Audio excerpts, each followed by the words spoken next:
Okay, you guys, what is up? King of Lightning Gun do One Piece chapter 659. You guys know this is coming. You guys know what's coming next, alright? 1, 2, 3. Yeah!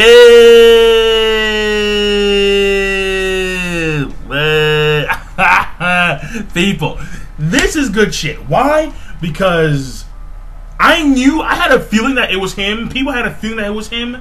But knowing that it's actually him, I'm like, yes.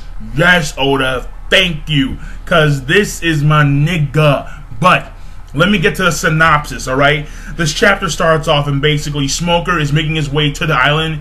He realized that some of the icebergs are placed in a position where they're blocking the route to the island, so he's shooting them down with cannons, and he's making his way towards the island. At the same time, Luffy's group is crossing this lake that is partly boiling, partly freezing. Usopp did this pretty cool thing where he made a slingshot, where he made a banana boat and made these weird little leaf oars, and they're paddling across this lake. However, they're cut off by these centaurs. A centaur from the volcano side throws a rock, and then he calls out to his boss on the other side. And his boss on the other side is waiting there. His boss and a few of his centaur henchmen, all right? And they look pretty beastly because their shadows are pretty, pretty beastly, I'm just saying. And Luffy's going to engage in combat with these guys because what's happening is that they're assuming that because Zoro has 3 katana, they're assuming that they are samurai. So, and because the samurai have hurt some of these centaurs, and that's probably the samurai, the guy with his torso cut off, and I'll get to that later, all right? He probably went in there and killed or screwed over some centaurs because he was looking for his kid.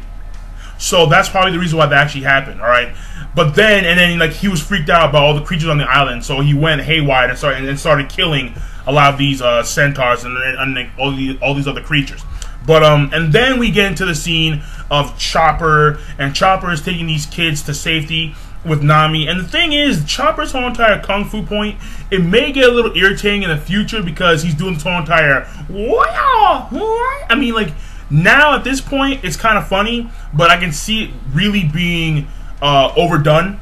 Like a lot of things, like some of the comedy scenes Oda does are like overdone, like with the whole entire Brook, like I'm nothing but bone. Like sometimes it's really funny, but most of the time it's like really. So this thing, I can see that being one of those things where it's overdone, but at this point in time, it's still pretty comedic. And then we get into Frankie and Sanji. Frankie and Sanji are doing their thing. Frankie's doing his regular weapons left with the bullets.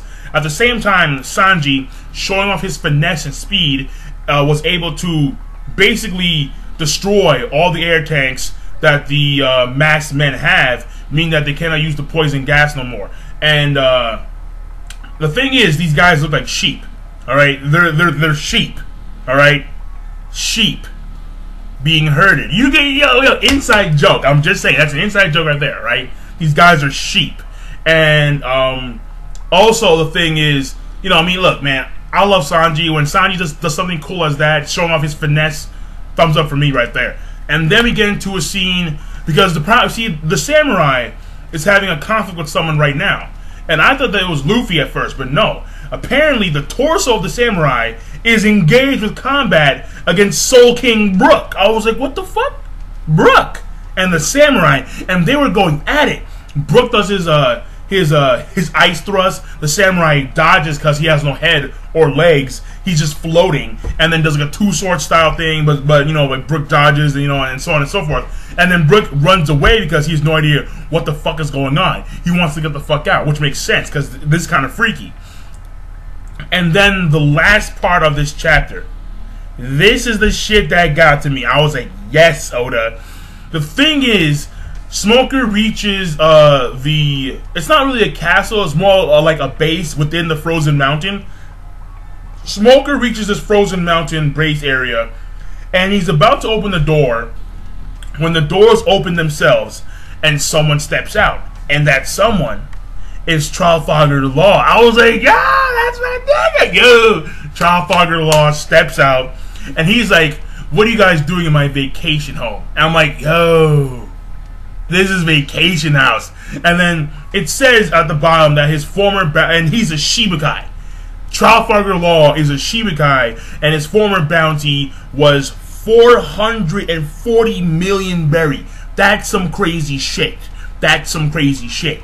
And then Smoker and Trafalgar Law have this kind of face-off, and then that's the end of the chapter. Now, the thing is, Trafalgar Law being there answers a lot of questions about the island, alright?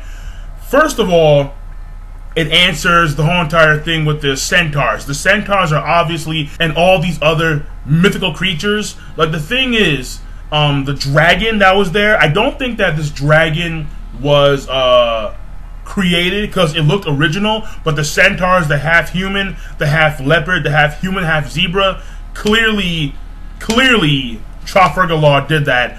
He also probably created that harpy that's flying around with the Dendemushi. Also, the second reason why, because he is known as the Dark Doctor, so him manipulating people's body parts is something that he does very well, obviously, alright? We saw Shimono Archipelago where he did that. And also, the thing is, when we take a look at the kids, Trafalgar Law does have a soft spot sometimes, and these kids could have been there because they were terminally ill, and Trafalgar Law fixed them, you know? So that could have been the reason why those kids were there in the first place. I'm making that assumption because Trafalgar Law did heal Luffy after the Marineford War arc, so clearly he does have a soft side. But honest to God, him being there is very cool. Very cool. Him being a Shichibukai, meaning that, because I'm assuming that Buggy is also a Shichibukai, because we saw that a government bat went to Buggy, alright? So the thing is, if Buggy's a Shichibukai and Law's a Shichibukai, one more spot is left open. Who could that person be? I don't know, but I want to know. Alright, Law being a Shichibukai is sick as shit. And also his bounty being higher than Luffy's, it makes sense because Luffy was out of commission for 2 years, while Trafalgar Law and all the other Supernova were probably, you know, like wrecking havoc across the New World. And the thing is, if that's the case, then there's no reason why the Red Flag DH Drake shouldn't have a super high bounty.